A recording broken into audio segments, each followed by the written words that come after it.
dans cette vidéo, nous allons aborder tout ce qui est raccourci clavier et raccourci pour gagner du temps sur Excel au niveau de la saisie, au niveau du visionnage.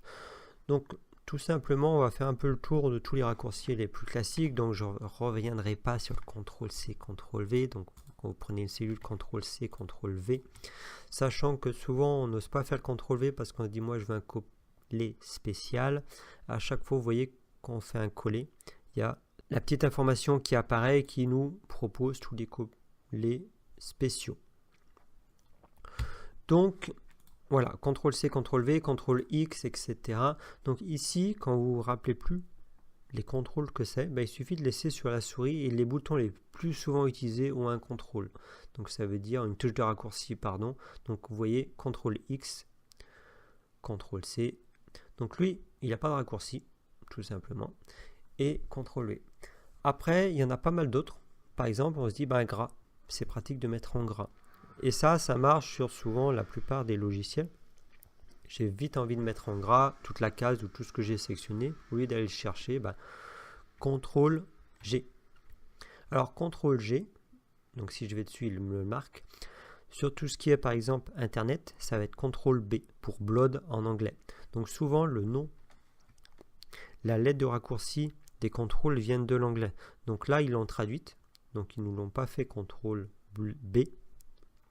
Donc CTRL-B, je ne sais pas ce que ça nous fait. Ça nous enlève la mise en forme ou ça nous fait quelque chose sur la mise en forme.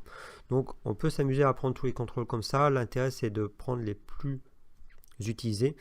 Donc CTRL-S pour sauvegarder, qui est juste là-haut. Le petit sauvegarder ici. Si je reste dessus, CTRL-S. Donc ça, c'est le plus utilisé avec CTRL-C, CTRL-V. Les autres contrôles intéressants. Donc CTRL-A pour tout sélectionner. Donc là, ça sélectionne tout mon tableau. Donc, ça ne prend pas tout comme on le ferait sur Word.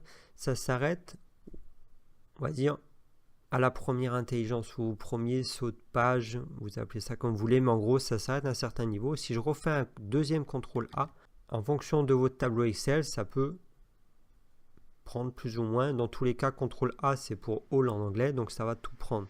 Mais il faudra le faire plusieurs fois pour vraiment que ça vous sélectionne tout vos données. Si je me mets là, CTRL-A, ça prend automatiquement tout.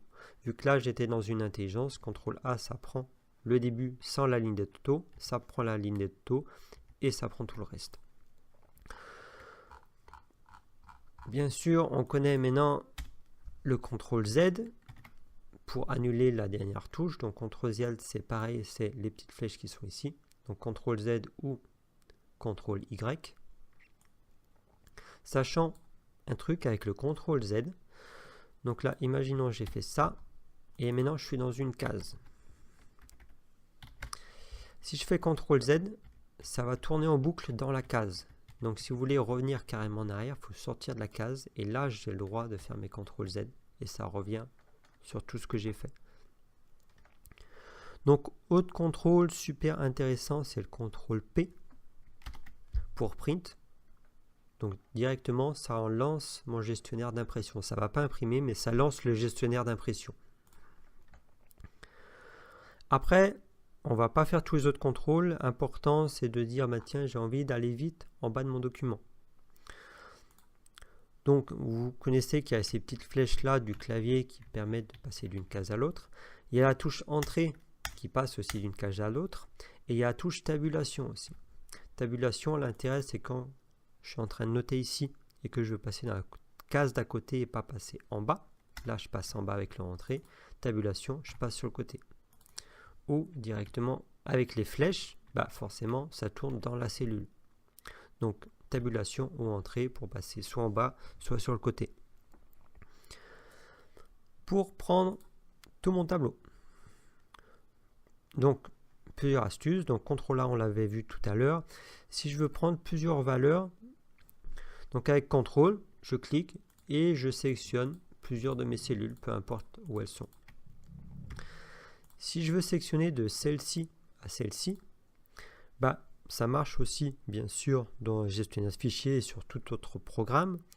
Majuscule, donc je sélectionne la première, majuscule, et je sélectionne la suivante, donc soit celle-ci, ou soit je peux directement dire je veux d'aller de cette cellule à cette cellule-là, ben je prends celle-là, majuscule, et je prends celle-ci, avec la majuscule appuyée bien sûr.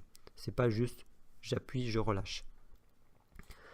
Donc avec cette touche majuscule justement, il y a plusieurs fonctions qui sont pas mal. C'est je clique sur la cellule, CTRL majuscule, donc j'appuie les deux en même temps, et là je fais rien d'autre, et flèche du bas.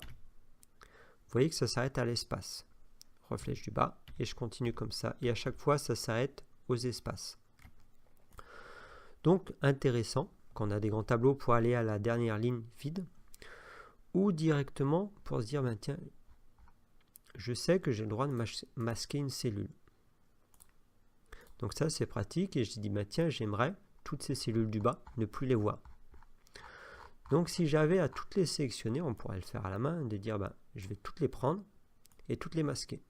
Donc là, ça va nous demander un petit peu de temps pour aller jusqu'en bas. Donc tout simplement, je vais remonter. Je vais mettre sur une colonne, pardon, je vais mettre sur une ligne, je fais CTRL majuscule, flèche du bas. Donc là, on voit qu'on avait quand même pas mal, donc il valait mieux faire comme ça. Clic droit et masquer. Maintenant, mon tableau il s'arrête ici. Donc, je peux descendre un petit peu, mais on voit que ma barre de scroll s'est agrandie à 100%, donc il suffit que je remonte d'un coup. Hop, je me retrouve tout en haut de mon tableau. Je peux faire exactement pareil avec mes colonnes. À partir de celle-ci jusqu'à, donc je fais CTRL majuscule, ça ne change pas, et flèche de côté par contre. Et là, clic droit. Donc je fais bien le clic droit sur l'entête de ma colonne et masquer. Et là maintenant, moi, j'ai le cadre de mon tableau qui est vraiment restreint.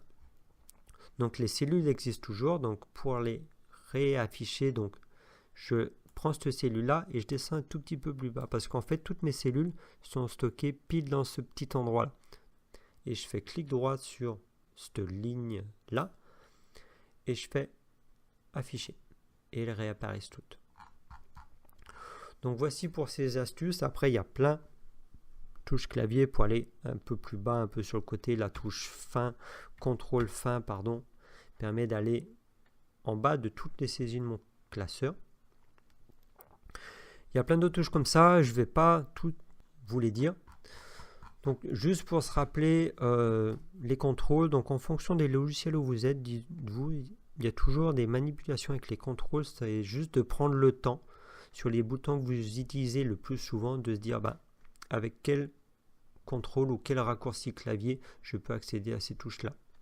Donc pour finir, le petit bouton qui sert bien, c'est pareil que le contrôle A, c'est cette touche-là. Donc vous cliquez juste comme quand on cliquait sur la colonne, mais là on voit que ça va prendre et ça, donc je clique ici et ça prend tout. Donc voici pour ces petits cours sur les raccourcis clavier, je vous invite maintenant à passer aux vidéos suivantes.